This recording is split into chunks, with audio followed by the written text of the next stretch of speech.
నాయకుడు ఎవరో, బీజేపీకి నాయకుడు ఎవరు, 30 సీట్లు ఎత్తే 30 సీట్లతో ఎక్కడ పోటీ చేయాలో తెలియలేదని.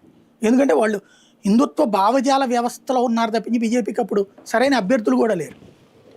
మీరు ఇవ్వండి, మీ దగ్గర మీకు నచ్చిన మీ నిజాయితీగా ఉన్నటువంటి హిందుత్వవాదికి ఇవ్వండి, గెలిపించుకునే పని మేము చూస్తామన్నాడు ఆయన బాలాసాహెబ్ థాకరే. ఆ 30 మందిలో 27 మంది గెలిచారు ఫస్ట్ ట్రిప్. అలాగా వీళ్ళిద్దరి మధ్యన సారూప్యం కలిసింది.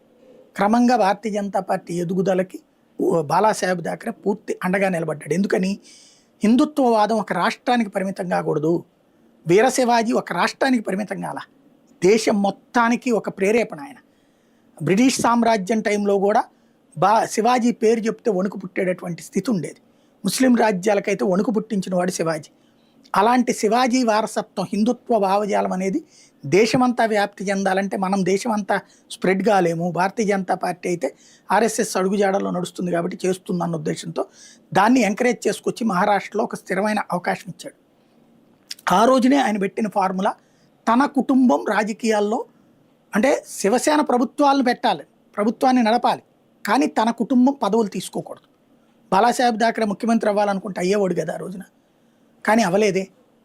ఇచ్చింది ఎవరికి ఇచ్చాడు? మురళీ మనోహర్ జోషికి, వాళ్ళ పార్టీకి సంబంధించినటువంటి వేరే వాళ్ళకి ముఖ్యమంత్రి పదవులు ఇచ్చారు.